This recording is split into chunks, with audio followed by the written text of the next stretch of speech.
We are back here on the Baco Motorsports Power Hour, brought to you by Budweiser, Assign Factory, and, of course, Kern County Raceway Park and their segment right now. In fact, we're just doing the miracle of telecommunications and modern communications where hopefully it works. We're sending the highlights over to Chris, our director, who's going to try to download these right now and get these up for you. But a pretty eventful night at Kern County Raceway as we it's hard to believe we're winding down the 2014 season, and you had a lot of drama on Saturday night. Yeah, it was round 19 of our 2014 campaign. We crowned a trio of champions with the Milkman Perrin Kustra, the Peach Farmer Brian Richardson, and then the MK Tyler Bannister. I heard an amazing story, by the way, about Brian Richardson. This is incredible. Okay. This is actually holding while he gets the stuff ready to go. Have you heard the story about Brian Richardson that he's the Candyman? No. Apparently, Brian Richardson, this is according to a very good source, a.k.a. Cindy Pollard at the Bakersfield Chamber of Commerce, that Brian Richardson makes amazing handmade candy canes for Christmas. Weird. Yeah, it's true. That's what she said. She says it's incredible. And he and his, I guess his late father were masters at it. Well, he's got the big long deal, and he's folding it to get the red and white. I guess so. Yeah, the guy is incredible. Not only can he drive cars and do peaches, but he does candy. So well, we had a Winston West driver for many years, Jim Inglebright, actually from my up there in the Sacramento area, who was the Jelly Belly car for years. Oh, really? So he was always known as the Candyman. Candyman. There you go. But he didn't make the Jelly Belly. That'd even be better if he made the Jelly Bellies. He didn't make the So in any case, it was a great night on Saturday, and I didn't see any candy, but we did have a lot of peaches. All right, just previewing real quick. Coming up the 18th is the Faith and Family Night NASCAR Pro Late Models, Spec Mods, Mini Stocks. That's the final for those all three of them. Those classes, right? And then Faster Pastor presented by KUZZ. So that's going to be a big night too. Yeah, the Pastor race is going to be a wild one, and they'll be in the Pro 4s, and we're really looking forward to that. And then coming up October 31st, November 1st, is a big two-day event, and this is going to be an interesting one too, with the Southwest Tour there and the Citgo Lubricant Late Models, and a lot of interesting races going on for that. Yeah, you can't beat Twin 100s on that Saturday with the Southwest Tour and the Late Models, and it's kind of our own little baby version of an October Classic. Right. And then the fall shootout, it's coming. And then this is going to be really interesting. Yeah, King of the Wing sprint cars. They are coming on Sunday, November 23rd. We had a conference call with them a couple days ago. And right now they're at 32 cars. Wow. And they have another 6 that are in the works, and they're all kind of all-star guys where they're trying to find them backup rides and all this other stuff. And so if that all comes together, you're looking at about 38 cars. And that's going to be fast and definitely furious, right, Mike Griffith? Well, it's going to be fast. Those guys are out there practicing in the summer, turning, 1540, 1530? They got all the way down to 15.1. And here's the real big fun fact. They brought one of them down to Irwindale. They broke the super modified track record with a 360 in the car. So when they bring the big 410 cubic inch engines back in November, they'll be well under the super modified record down there in Irwindale. Wow. So that's going to be really fun to see how that comes up. But speaking of fun night for you guys, let's talk about some of these pictures here. Presumably by Ricky Bassman, right? Ricky's photos. Tyler Bannister got it done. Tyler Bannister's kind of used to that pose. Yeah. He's usually sandwiched between two trophy girls. They're running out of space for all the trophies, I bet. He's in the bandos, right? So, and then which group is this? This is the Milkman right. Kustra, and then his sponsor Pat Brown, who has all those beverages and all that stuff. He's over on the far left. It's so kind of cool to have him a part of our team as well. Right. And this was the discussion point of the night, at least on Facebook. Gosh. It's kind of scary, actually. It was. I mean, we're all dads here, and Racin's a young guy, but I mean that's still kind of scary though. It was wild, and we'll see the video. Yeah. And they don't go as fast upside down as they do on 4 tires. Yeah, let's go ahead and show the video of this and of the crash itself. Let's show the crash. We have that first. Set this up for us, and then we'll go to the highlights. So Vernon and Adamo, great names, right? They've been side by side for about 10 laps here. Vernon gets into Adamo, and it's almost like a monster truck deal. Wow. He just he admitted it. He kind of just stayed in the gas. You can see he makes it past the grandstand edge. You can see where that concrete Holy ends. smokes. So we estimate he went about 700 feet upside down. I mean, look at that monster truck style right there. That's some grave digger. That's probably the most spectacular crash we've seen yet, right? At at Kern County Raceway Park? It's right up there at the top. You got some big air there coming up over the front of Adamo's car, and it's amazing. It kind of gives you an idea of the speed these guys were coming out of turn 4 to go that far on your That's your, the fastest dome. part of the track, really, Mike, because it's so wide there, and you roll downhill into 3, which helps you around that corner. They're up to 100 miles an hour by the time they made that impact. Right. Which is, that's show that very video. fast. Show that video one more time. I'm sorry. Just show that one more time. We have the highlights for the whole night, but I just want to see this one more time. So he has a big wiggle here, and he gets into Cole, and he kind of stays in it, and that's when it goes bad for him. And he has these pink roof rails on the car, and you can see those kind of like combusting almost. They're like they kind of flame out. Right. And we had to cut the body work off of the roof to get him out because he's kind of a big boy, and he was missing his glasses. So he was having a hard time kind of getting oriented. He was fine, right? But we were having a real hard time getting him out for those reasons, kind of like Tony Stewart, when he flipped at Daytona a few years ago. Yeah.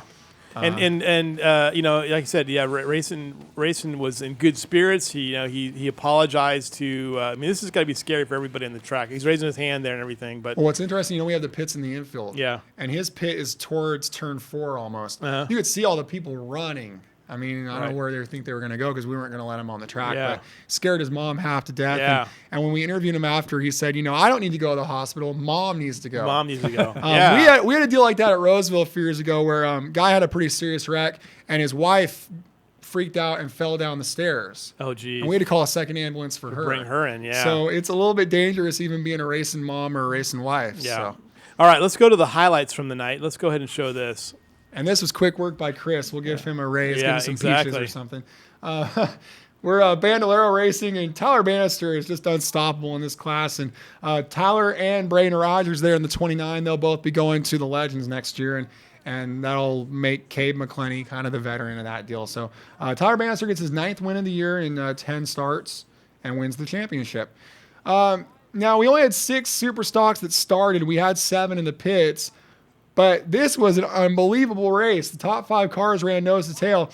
That 11 might look familiar. That's Paul Ebersbacher. He ran both the late model and the super stock. He has 2 cars that are identically prepared. But you could see how close together they were.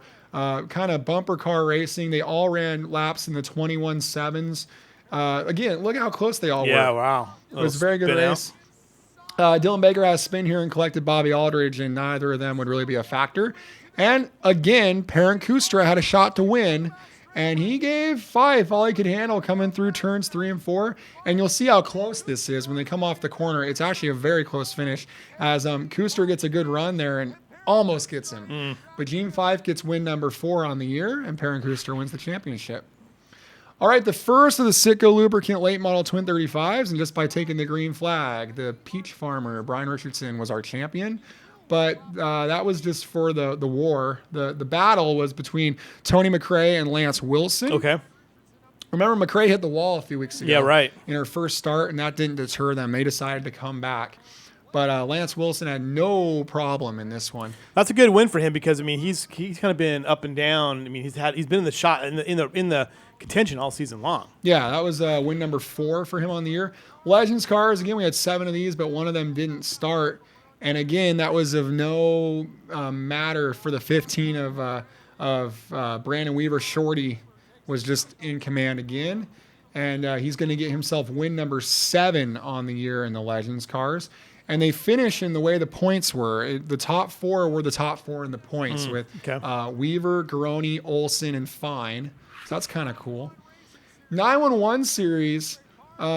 We do the single file start now, but you'll see there was a lot of passing. Probation had a spin here and a little bit of a close call for everybody. He just turned the wheel wrong or what? I don't know. Weird. It was funny. Our co-announcer Barry McKeever only comes in Saturdays, and he saw qualifying and said, "These guys practice, right?" So these guys were trying to get comfortable. But Justin Enns from BPD, the Race for Youth, gets the victory. He won this race by half a lap over Shafter. Wow.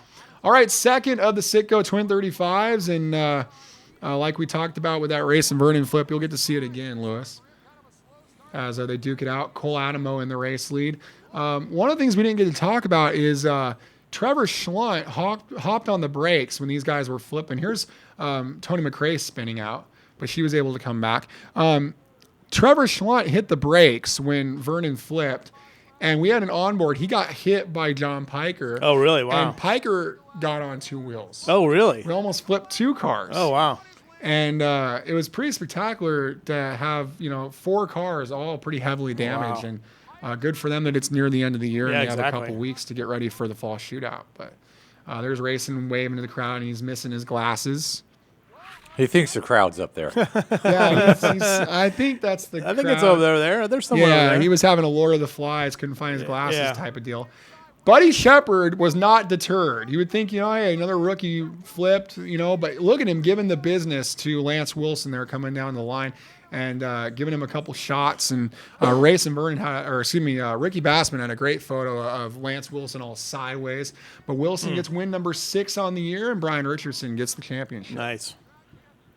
And they celebrated with champagne and went kind of crazy.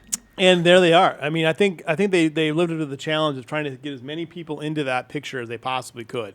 Yeah, we told them you got to beat Fife, and they did. And you see all the folks in pink for our cancer night wearing their pink shirts. How did that turn out for you guys? It was pretty good. I know they both agencies would like to get more folks out there next year, but they were still pretty happy. But that's a gigantic crew there for the Richardsons, and there's one guy with 4 bottles of champagne. Yeah, there? Clint in the middle there, he earned it because he works hard all that hot summer, and he was like, I'm getting my bottles. Yeah. And then that's Eric over there on the left holding the wheeling sign. So Eric was out of the driver's seat this week, but he celebrated. So. Did you make a pie, by the way, from the peaches the other day there, Griffith? No, I have not. I've been a little busy, but I have eaten more peaches. So those are pretty solid peaches. They're a little busy moving the pizza shop. And That's true, else. right. By the way, so again, here's our super stock champion, the milkman, Perrin Kustra. That's right. What kind of car is that, by the way? Is that like a Chevy Nova? It's a Monte Carlo. Monte right? Carlo. Yeah, all right. I know it's a big car. That's for sure. And then Mr. Bannister again winning it. So tell us again, kind of wrapping up here. Looking forward, a couple things. What do we have to look forward to coming up in the next few weeks? So we're off this weekend, and then we race October 18th with the Faster Pastor in the Pro 4 Modifieds. Last year they were in mini stocks, and the race only had, I think, 1 caution. None of the pastors raced last year. We wanted to give a whole new group of guys an opportunity to race. And off the top of my head, I know that New Life Center is going to have a couple out there. I think it's a father and son. Right. And that's over there off a white lane. So that'll be I think they'll be maybe the favorites on this deal. And one of our pastors that does our pre-race ceremonies, Matt Weir, will be out there. So that'll be a great race. And then our Pro Late models, of course, David Mayhew and Johnny White have duked it out all year long. Spec Modifieds, Chris Dalton will put the wrap on that deal. And the Mad Dog, Randy Smith, will put the wraps on a mini stock title. Very nice. And then the fall shootout, and then the wings will be here. The sprint cars will be here, and that's going to be one. I think the timing of that one could be interesting to see as far as attendance goes. Well, we'll be the only track in town racing, and we're part of a 3-day show. They go to Madera and then Irwindale and then over to Kern. So there's folks coming from like the Northwest and Florida that are flying out here specifically to go to all 3. If you want to see sprint cars going 160 miles per hour right. For a $20 ticket, come on out. Sunday, November 23rd. All right, very good. Thank you very much, Steven Blakesley from Kern County Raceway Park. A lot of exciting stuff going on, and a great job of getting all that video together. And props to Chris for getting that up there as well. And we will be back with Auto Club Famosa Raceway. We're talking ANRA coming up next, and the Hot Rod Reunion.